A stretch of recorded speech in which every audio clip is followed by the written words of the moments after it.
అధికారంలో ఏ పార్టీ ఉంటే ఆ పార్టీతోనే దోస్తీ. ఎంఐఎం, కాంగ్రెస్, బీఆర్ఎస్, ఎంఐఎం పార్టీలో దేశ అభివృద్ధి కోసం ఆలోచన చేయని పార్టీలో. బీజేపీ కార్పొరేటర్ శ్రీవాణి అంజన్ ఆసక్తికర వ్యాఖ్యలు.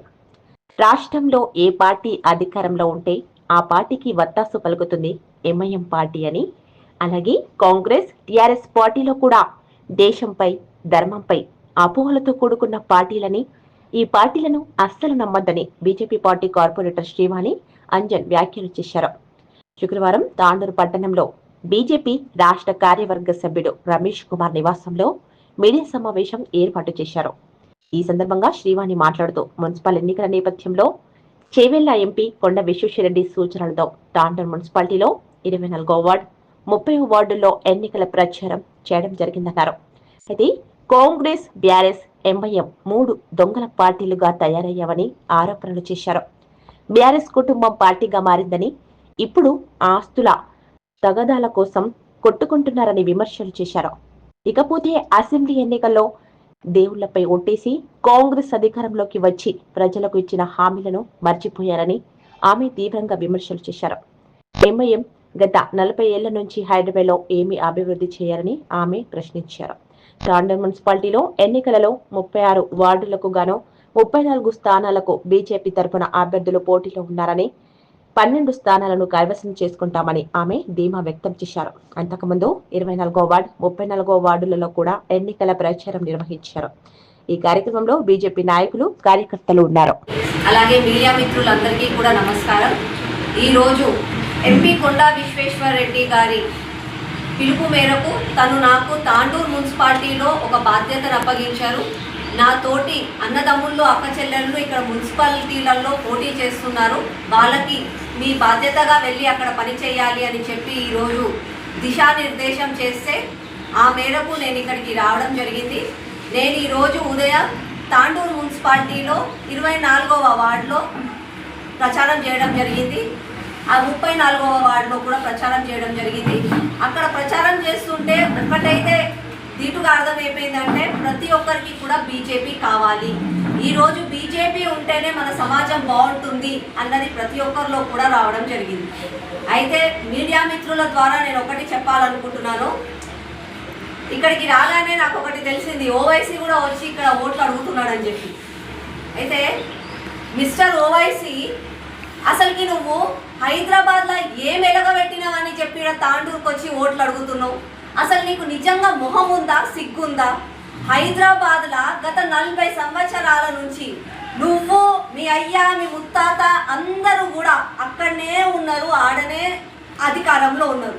మీరు అధికారంలో ఉన్నన్ని రోజులు కూడా ఏ రాష్ట్రంలో ఎవరు ముఖ్యమంత్రి ఉంటే, ఏ పార్టీ అధికారంలో ఉంటే వాళ్ళతోనే మీరు దోస్తానా చేసిరు. ఎప్పుడు చూసినా గూండాయిజం చేస్తారు, రౌడీయిజం చేస్తారు, మాకు అది కావాలి, ఇది కావాలని చెప్పి రుబాబుగానే ఉంటారు. అయినా కూడా ఈరోజు హైదరాబాద్ గతి ఎందుకు అట్లుంది? హైదరాబాద్ అంటే మీరందరూ ఏడా మొత్తం హైటెక్ సిటీ, షేర్లింగంపల్లి, గచ్చిబౌలి అని అనుకునేరు. నిజమైన హైదరాబాద్, ఎంఐఎం పరిపాలించే హైదరాబాద్ ఒక్కసారి రండన్న, నేను తీసుకుపోతా. తాండూరు ప్రజలను కూడా నేను ఒక్కసారి రిక్వెస్ట్ చేస్తున్నా, దయుంచి ఒకసారి బస్సు కట్టుకొని అందరం పోదాము. ఎంఐఎం పరిపాలించిన ఏరియాని నేను చూపిస్తా. ఏడ చూసినా సరే గుంతలమయం, ఏడ చూసినా సరే మోరీలు వంగుతాయి, వీధి దీపాలు వెలగవు. ఇంత ఘోరమైన సిచ్యువేషన్ ఆడ ఉంది. మళ్ళీ 40 సంవత్సరాల నుంచి ఎంఐఎం పార్టీనే ఆడ అధికారంలో ఉంది. మళ్ళీ ఏం చేసిండ్రని, ఏ మొహం పెట్టుకొని వచ్చి ఈడ అధికారం, ఈడ ఓట్లు వేయమని అడుగుతున్నారు? ఎంఐఎం పార్టీకి ఒకటే, ఓవైసీ అన్నదమ్ముళ్ళకు ఒకటి కావాలి. మతం పేరు పైన వాళ్ళు ఓట్లు అడుగుతారు. ఆ మతం పేరు పైన ముస్లిం ప్రజలను అమాయకులను చేసి వాళ్ళు రాజమహల్లల్లో బతుకుతారు. ముస్లిం ప్రజలను మాత్రం కేవలం ఆ మురికి వాడలల్లనే బ్రతకనిస్తారు. ఒక్కొక్క చిన్న చిన్న గదిలల్లా 10 మంది పిల్లలతోటి వాళ్ళేమో కూరగాయలు, పండ్లు, మెకానిక్ షాప్లల్లో బతుకుతారు. అదే ఈ ఓవైసీ కుటుంబ సభ్యులు, ఎంఐఎం పార్టీ నాయకులు మాత్రం పెద్ద పెద్ద బండ్లు వేసుకొని పెద్ద రాజమహల్లు ఉంటారు. ఇది నిజం, ఇది సత్యం. నేను మళ్ళా చెప్తున్నా, తాండూరు ప్రజలారా, మీ తాండూరుని మీరు కాపాడుకోండి, లేకపోతే దీన్ని కూడా మళ్ళీ మళ్ళా హైదరాబాద్ గా చేస్తాడు. మొన్న జూబ్లీ హిల్స్ కూడా ఆయన ఖాతాలకు వేసుకుండు. మీరందరూ ఒకసారి రండి, నేను చూపిస్తా. హైదరాబాద్ లో వాళ్ళేం వెలగబెట్టిండ్రు, అక్కడ ఓట్లేసిన ప్రజల గతి ఎట్లుంది, వాళ్ళ గది ఎట్లుంది. ఈడనేమో మురికి కాలువల ప్రజలు బతుకుతారు, అదే ఓవైసీ ఏమో పెద్ద కోటలో బతుకుతాడు. ఆ కోట మనకి దూరంకి వెళ్ళి కనపంచడం కూడా పెద్దగా ఉంటుంది, మొత్తం గుట్ట మీద. అంత పెద్ద కోటలో ఓవైసీ బతుకుతాడు. ఇదంతా ఎందుకు జరుగుతుంది అని అంటే, ఓవైసీకి కేవలం మతం మీద రాజకీయం చేయడమే వచ్చు. తను మతం పేరు చెప్పుకొని ప్రజలను అమాయకులను చేస్తారు. వాళ్ళు మాత్రమే బాగుపడతారు, కానీ ప్రజలను ఏ రోజు కూడా వాళ్ళు బాగుపడనియరు. ఇంకొకటి, కాంగ్రెస్ పార్టీ చెయ్యి గుర్తు. ఈ రోజు నిజంగా కూడా కాంగ్రెస్ వాళ్ళకి అసలు మొహం ఉందా ఓటు అడగడానికి? నాకు గెలిపించండి, తెలంగాణ రాష్ట్రంలో నన్ను గెలిపిస్తే 6 గ్యారెంటీలు 100 రోజులలో పూర్తి చేస్తా అని చెప్పి ఊరూర తిరిగి ఏ దేవునికి ఏ గుడికి పోతే అక్కడ అమ్మవార్ల మీద దేవుళ్ళ మీద ఒట్టేసి చెప్పిండు. నిజంగా కూడా మనిషి పుట్టి అన్నం తింటుంటే మాత్రం ఏ ఒక్కరు ఇట్లాంటి తప్పు చేయొద్దు, ప్రజలను అన్యాయం చేయొద్దు. మళ్ళా అదే ప్రజలను అన్యాయం చేసుకుంటూ మళ్ళా వచ్చి ఓట్లు అడుగుకుంటా ఇప్పుడు మున్సిపాలిటీలలో నన్ను గెలిపించండి, రైతు భరోసా ఇస్తా అని మాట్లాడుతుంది. మళ్ళీ ఇన్ని రోజులు ఎందుకు ఇవ్వలేవు? తులం బంగారం ఇస్తా ఆడపిల్లలకి ఇయ్యనన్ను.